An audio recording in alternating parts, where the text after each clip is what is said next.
안녕하세요. 인생일기입니다.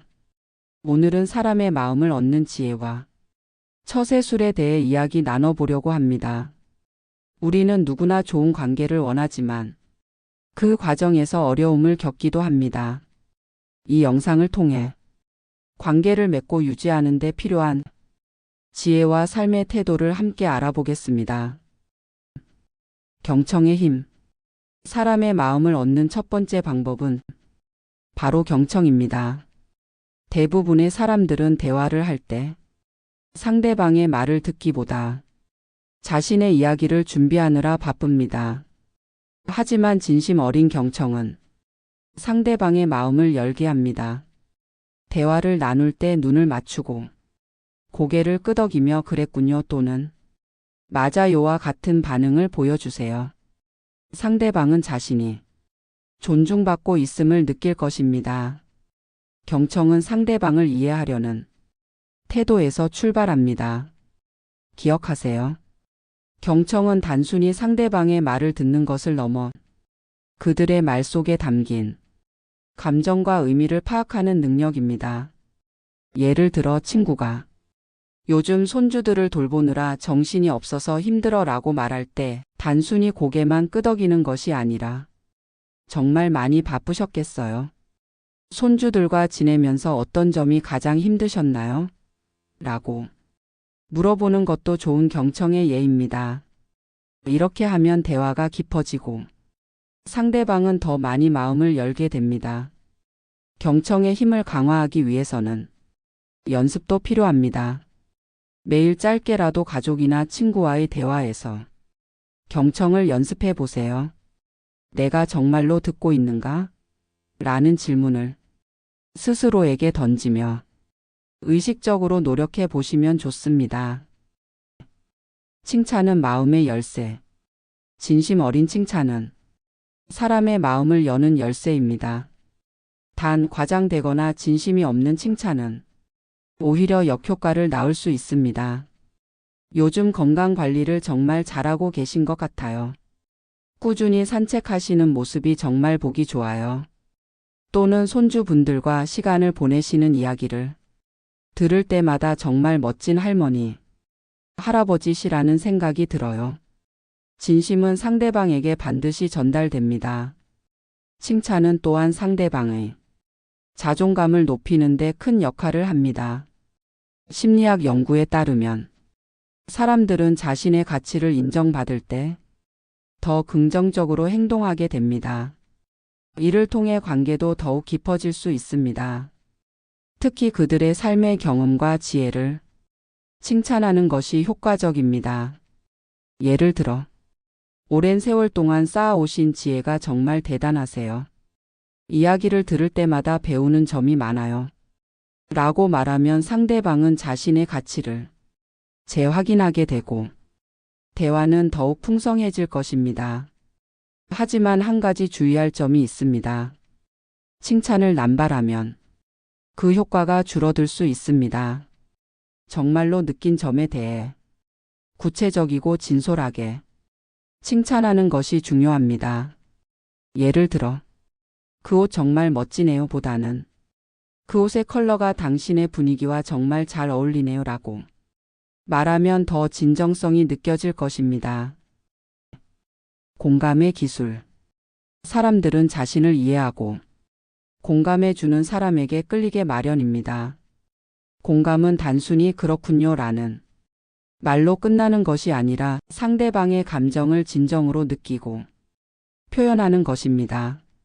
상대가 기뻐할 때 함께 기뻐하고 어려움을 이야기할 때 저도 그런 경험이 있었어요. 또는 정말 힘드셨겠어요와 같은 말을 통해 공감을 표현하세요. 공감은 단순한 기술이 아니라 태도입니다. 상대방의 입장에서 생각하고 그들의 기쁨과 슬픔을 함께 느끼는 연습이 필요합니다. 예를 들어 누군가가 자신의 목표를 이루지 못했다고 말할 때 그럴 수도 있죠라고 넘어가는 대신 그 목표를 이루기 위해 얼마나 노력하셨는지 알 것 같아요. 정말 아쉽겠어요라고 말해보세요. 또한 공감은 비언어적인 표현에서도 중요합니다. 상대방의 표정과 몸짓을 읽고 그에 맞는 반응을 보여주는 것도 공감의 한 형태입니다. 이를 통해 더 깊은 신뢰가 형성됩니다. 적절한 거리 두기. 모든 관계에서 너무 가까워지려는 것은 오히려 관계를 불편하게 만들 수 있습니다. 사람들마다 원하는 관계의 깊이가 다르기 때문에 상대방이 편안하게 느끼는 거리를 파악하는 것이 중요합니다. 지나치게 간섭하거나 기대하지 말고 상대방이 원하는 만큼의 공간을 주도록 노력하세요. 적절한 거리는 오히려 관계를 더 단단하게 만들어줍니다. 적절한 거리를 유지한다는 것은 무관심을 의미하는 것이 아닙니다. 오히려 상대방이 스스로를 존중받고 있다고 느끼게 만드는 것입니다. 예를 들어 친구가 혼자만의 시간이 필요하다고 말할 때 이를 이해하고 기다려주는 태도가 중요합니다. 거리를 유지하면서도 관계를 이어가는 방법 중 하나는 정기적인 소통입니다. 예를 들어 가벼운 문자나 전화를 통해 잘 지내고 있나요? 생각나서 연락했어요 라고 표현해 보세요. 상대방은 부담을 느끼지 않으면서도 당신의 관심을 느낄 수 있을 것입니다. 감사를 표현하는 습관. 관계의 지속성을 위해 감사의 표현은 필수입니다. 때로는 작은 감사도 큰 효과를 가져옵니다. 문자나 메모로 당신 덕분에 많은 도움을 받았어요. 정말 감사해요 라고 간단히 전해보세요. 작은 노력으로도 상대방에게 큰 감동을 줄 수 있습니다. 감사는 단순한 표현 이상입니다. 이는 상대방의 가치를 인정하고 그들이 당신에게 얼마나 중요한 존재인지 알리는 방법입니다. 예를 들어 친구가 힘든 시기에 당신에게 정성스럽게 손편지를 써줬거나 오래된 사진을 찾아 추억을 되새기게 해줬다면 정말 고마워라는 말 한마디로 끝내지 말고 내가 그렇게 세심하게 마음 써준 덕분에 정말 큰 위로가 됐어. 오랜만에 따뜻함을 느꼈어 라고 구체적으로 표현해 보세요. 갑작스러운 상황에서 병원에 같이 가주는 도움을 줬다면 정말 고마워라는 말 한마디로 끝내지 말고 내가 함께 해줘서 정말 큰 힘이 됐어. 내가 없었다면 정말 어려웠을 거야 라고 구체적으로 표현해 보세요.